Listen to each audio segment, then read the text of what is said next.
ஒரு மகிழ்ச்சியான செய்தி. இதயம் நல்லெண்ணெயின் விலை லிட்டருக்கு ரூபாய் 105 குறைஞ்சிருக்கு.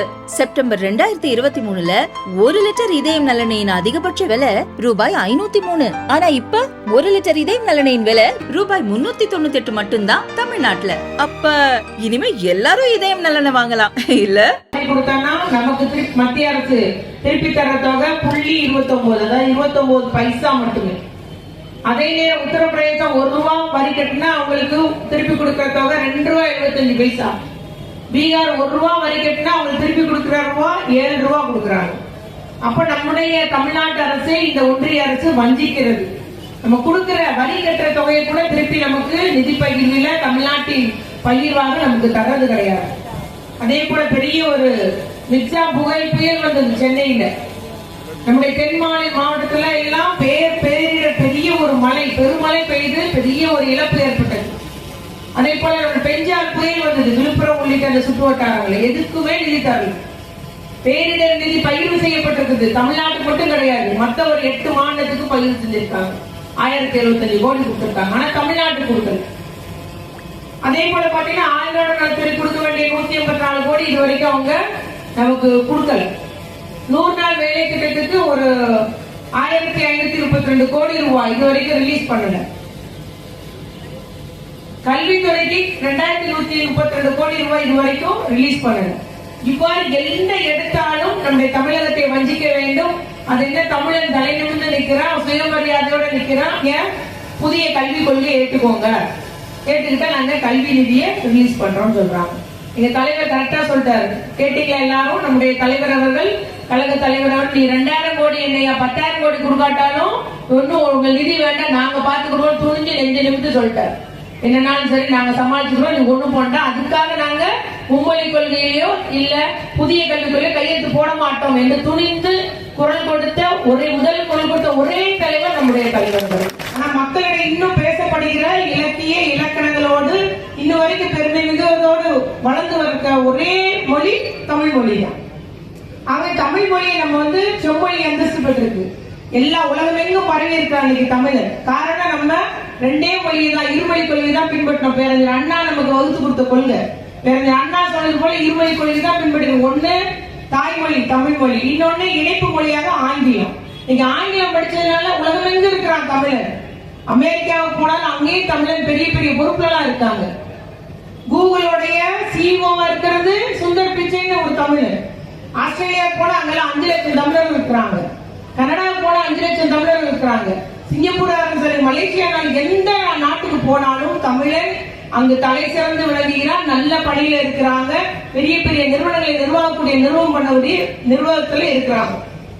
ஏன்னா நீங்க ஒரு இனத்தை அழிக்கிறோம்னா அதனுடைய மொழியை அழிக்கிறோம் இல்லையா? நம்ம மொழி தான் நமக்கு பெருமை, தாய்மொழி தமிழ் மொழி. ஆகவே தமிழ் இனத்தை இன்னைக்கு நம்ம வளர்ந்து இருக்கிறோம், இவ்வளவு முன்னேறி இருக்கோம்னா அது காரணம் நம்முடைய தாய்மொழியை போட்டுதான் காரணம்.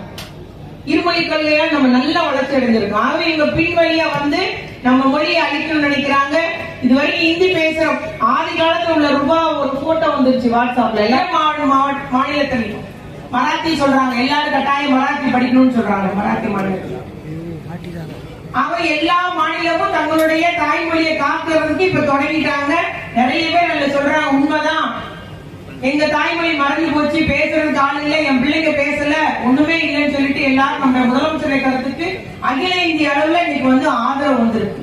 ஆகவே நம்முடைய முதலமைச்சர் அவர்கள் ஒரு கொள்கை வழிகாட்டியாக, அகில இந்தியாவுக்கே கொள்கை வழிகாட்டியாக திகழ்கிறார். நம்முடைய மாநிலத்தினுடைய உரிமைகளை மீட்டெடுப்பதற்காக அவர் ஒரு சிறந்த வழிகாட்டியாக, இந்தியாவுக்கே வழிகாட்டியாக நம்முடைய தலைவர் தான் திகழ்கிறார். அதை யாரும் மறுக்க இயலாது. எல்லாரும் இன்னைக்கு ஓரணியில் நம்முடைய முதலமைச்சர் தலைமையில ஒன்றிய அரசினுடைய நிதி பகிர்வா இருக்கட்டும் எல்லாரும் எதிர்ப்பு தெரிவிச்சாங்க. மக்கள் தொகையை முறையா கட்டுப்படுத்தியது தமிழ்நாடு போன்ற நம்ம தென் மாநிலங்கள், தமிழ்நாடு, ஆந்திரா, கேரளா. நீங்க மக்கள் தொகை அடிப்படையில் எம்பி தொகுதி பிடிச்சா நமக்கு தொகுதி குறையும், 8 தொகுதி குறையும் இப்ப உள்ள மக்கள் தொகை படி. அதனால நம்ம என்ன சொல்றாரு முதலமைச்சர் அவர்கள், மக்கள் தொகை அடிப்படையில் பிரிச்சீங்கன்னா எங்களுடைய பிரதிநிதித்துவம் குறைச்சிரும், எம்பி தொகுதி குறையுது. ஏற்கனவே மணிப்பூர்ல 2 வருஷம் பெரிய போராட்டம் யாரும் கண்டுக்கல. காரணம் என்ன? மிகவும் குறைய மக்கள் தொகை, அது குரலற்றவர்கள் ஆயிட்டாங்க. அங்க மணிப்பூர்ல ஆணா இருந்தாலும் பெண்ணா இருந்தாலும் படுற கஷ்டத்தை கேட்கறதுக்கு ஒன்றிய அரசு காலுக்கே கேட்க மாட்டேங்குது. ஆகவே நம்முடைய பிரதிநிதித்துவம் இப்போது வந்து 23.74% இருக்குது. 39 எம்பி தொகுதி இருக்கும்போது அது மக்கள் தொகை அடிப்படையில் பிரிக்கும் போது 8 தொகுதி குறையும் போது 18.77 ஆயிரும். அதனால பிரதிநிதித்துவம் குறைக்க கூடாது, தமிழ்நாடு அந்த பாராளுமன்றத்தில் எங்களுடைய பிரதிநிதித்துவம் குறையக்கூடாது, அதனால நீங்க மக்கள் தொகை அடிப்படையில பிரிக்காதீங்க சொல்றாங்க. ஒண்ணு அவங்க எல்லாம் பேசுறாங்க, எதிர்கட்சி பாஜக என்ன சொல்றாங்க, யார் சொன்னான்னு கேட்கிறான். இதே அமித்ஷா அவர்கள் கடந்த பாராளுமன்ற தேர்தலின் போது சொன்னார், மகளிர் இடஒதுக்கீடு கொடுக்கிறோம், நாங்க 848 எம்பி சீட்டை உயர்த்த போறோம், அப்ப இடஒதுக்கீடு கொடுப்போம், மக்கள் தொகை கணக்கெடுப்பு பின்பு நாங்க இடஒதுக்கீடு கொடுப்போம்னு சொன்னாங்க. இன்னைக்கு மறுத்து பேசுறாங்க. ஒரு முறை அல்ல, மீண்டும் பாராளுமன்றத்துல கடந்த முறை விவாதம் வரும்போது அதே பதில் சொன்னார் அமித்ஷா. அதனாலதான் இன்னைக்கு நம்முடைய தலைவர் அவர்கள் முதலில் குரல் கொடுத்திருக்காங்க. விழித்து கொண்டு முதல்ல நம்முடைய நாட்டுக்கே வழிகாட்டியாக மக்கள் தொகை அடிப்படையில் நீங்க பிரிச்சீங்கன்னா மக்கள் தொகை அந்த கட்டுப்பாட்டு திட்டம் 4 இருவர் நமக்கு வரணும், அப்புறம் 4 இருவர் நமக்கு 1 வரணும், எல்லாரும் 2 பிள்ளை தான் அதிகம் வச்சிருக்கோம். அப்படி ஒரு நிலையில மத்திய அரசின் திட்டத்தை முறையாக செயல்படுத்தியதுக்கு எங்களுக்கு தண்டனையா? நீங்க மக்கள் தொகையை வச்சு எம்பி தொகுதியை வரையறை செய்யக்கூடாது, தொகுதி வரையறை பண்ணுங்க, ஆனா தொகுதி 39 தான் இருக்கணும், குறைக்கவே கூடாது, அதே எண்ணிக்கை இருக்கணும்னு சொல்றாங்க. இல்லையா, ஒட்டுமொத்தமா எல்லா மாநிலத்துக்கும் 20% உயர்த்துங்க அப்படின்றதான் நம்முடைய தலைவரோட கோரிக்கை. அதுதான் சரியான நேரத்தில் விழித்துக் கொண்டு அவங்க திருப்பி நம்முடைய 848 சீட்டு புது பார்லிமெண்ட்ல போட்டு வச்சிருக்காங்க பாஜக. ஆனா நாங்க எங்க சொன்னோம் இப்ப சொல்றாங்க, இவங்க எதுவுமே சொன்னது ஒண்ணு செய்யறது ஒண்ணுதான்.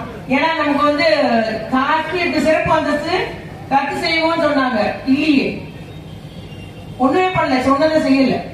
அவங்களே சொல்லாம ஒரு நம்முடைய பல்கலைக்கழகத்துல பாத்தீங்கன்னா யூசிஜி, அதாவது நம்ம பல்கலைக்கழக துணைவேந்தரை பொறுப்பெடுக்கிறது ஒரு உரிமை முதலமைச்சர்கிட்ட இருந்தது. அதை இன்னைக்கு எடுத்தாச்சு, கவர்னர் தான் நியமிக்க போறாங்க. அதுவும் கல்வி சம்பந்தப்பட்ட யாருனாலும் போடலாமா? எப்படி ரூல் எல்லாம் மாத்துறாங்க பாருங்க. நம்முடைய மக்களால் தேர்ந்தெடுக்கப்பட்ட முதலமைச்சருக்கு இல்லாத ஒரு அதிகாரம் நியமிக்கப்படுகிற கவர்னர் கொடுத்தா என்ன அர்த்தம்? 6 கோடி மக்கள் தேர்ந்தெடுக்கப்பட்டு 234 சட்டமன்ற உறுப்பினர் தேர்ந்தெடுக்கப்பட்டு ஒரு முதலமைச்சர் தேர்ந்தெடுக்கப்படுகிறார். ஆனா மத்திய அரசு ஒன்றிய அரசு நியமனம் செய்யற ஒரு கவர்னருக்கு இருக்கிற அதிகாரம் முதலமைச்சர் கொடுக்க கூடாதா? இதே மோடி அவர்கள் குஜராத் முதலமைச்சராக இருக்கும் போது இந்த துணைவேந்தரை நியமிக்கிற அதிகாரம் முதலமைச்சர் தான் வேணும்னு சொல்லி தீர்மானம் போட்டு சட்டத்தை திருத்திருந்தார். ஆனா அவர் பிரைம் மினிஸ்டரா வரும்போது இன்னைக்கு மாத்தி நினைக்கிறாங்க. அவங்க அந்த துணைவேந்தரை நியமிக்கிற அந்தஸ்தை, அந்த பொறுப்பை, அந்த அதிகாரத்தை இன்னைக்கு வந்து முதலமைச்சர் இருந்து நம்ம உருவாங்க. நம்ம வழக்கு தொடுத்திருக்கிறோம், எதையும் விட போறது இல்லை. நம்ம உரிமை எதுவுமே நம்முடைய முதலமைச்சர் விட மாட்டாரு. அந்த அளவுக்கு தான் நம்முடைய முதலமைச்சர் அவர்கள் செய்து வருகிறார்கள். கவர்னர் இருக்கிறாங்க, அவரு ஒரு பக்கம் அவரு ஒரு பிரச்சாரம் பண்ணிட்டு இருக்கிறாரு. பாஜகவின் ஊதுவலா இருந்து அவரு ஒரு மக்களை ஒரு குழப்பவாதி பண்ணிக்கிட்டு அவரு ஒரு கையில போயிட்டு இருக்காங்க. அவங்க எத்தனை இடங்கள் கொடுத்தாலும் நம்முடைய முதலமைச்சர் அவர்கள் துணிந்து நின்று, நான் தமிழன், எங்களுடைய நாடு தமிழ்நாடு, தமிழ்நாடுன்னு சொல்லக்கூடாது ஒரு கூட்டம் சொல்லுது. அது என்ன தமிழ்நாடு, உங்க பேர்ல என்ன நாடு வச்சிருக்கீங்க? ஆமா தமிழ்நாடு தான், எங்க பேரு அண்ணா தந்த பேர். தமிழ்நாடுன்னு சொல்லும்போது ஒரு கர்வம் பிறக்கும் நமக்கு. அந்த தமிழ் தாய் வாழ்த்த பேர் பாடி பாருங்க, உரக்க பாடி பாருங்க, நமக்கு ஒரு உணர்வு வரும், தமிழ்ன்ற உணர்வு வரும். அந்த அளவுக்கு நம்முடைய நாம் தாய்மொழியாக இருந்து நம்ம பண்ணிட்டு இருக்கிறோம். ஆகவே நம்முடைய தொகுதி வரையறைய அதுதான் முதலமைச்சர் சொல்றாரு, குறைச்சிடாதீங்க, குறைக்க கூடாதுன்னு. இன்னைக்கு அகில இந்திய அளவுல எல்லா தலைவர்களும், அவர் ஒடிசாவில் உள்ள பட்நாயக்கா இருந்தாலும் சரி, எல்லாத்தையும் அழைச்சி கொடுத்திருக்கிறாங்க. 22ஆம் தேதி அகில இந்திய அளவில் தலைவருடைய கூட்டத்தை நம்முடைய தலைவர் தலைமையில நடத்த உள்ளார்கள். ஆகவே இதுக்கு ஒரு பேர் ஆதரவு கிடைச்சிருக்கு. அவங்க எப்போதுமே அதுதான் சொல்றாரு, நம்முடைய தலைவர் அவர்கள் இன்னைக்கு நம்முடைய உரிமையை, மாநிலங்களுடைய உரிமையை பாதுகாக்கிறதுலயும் முன்னின்று வழிநடத்தி செய்கிறார், கொள்கையை பாதுகாக்கிறதும் முன்னின்று நடத்தி செய்கிறார், கூட்டாட்சி தத்துவத்தை வழிகாட்டுவதில் நம்முடைய முதலமைச்சர் கழக தலைவர் தளபதியார் அவர்கள் நம்மை வழிநடத்தி செல்கிறார். இந்தியாவுக்கே வழிகாட்டியாக நம்முடைய முதலமைச்சர் கலைஞர் தலைமையில ஒரு நல்லாட்சி புரிந்து வரும் தலைவர் அவர்கள்.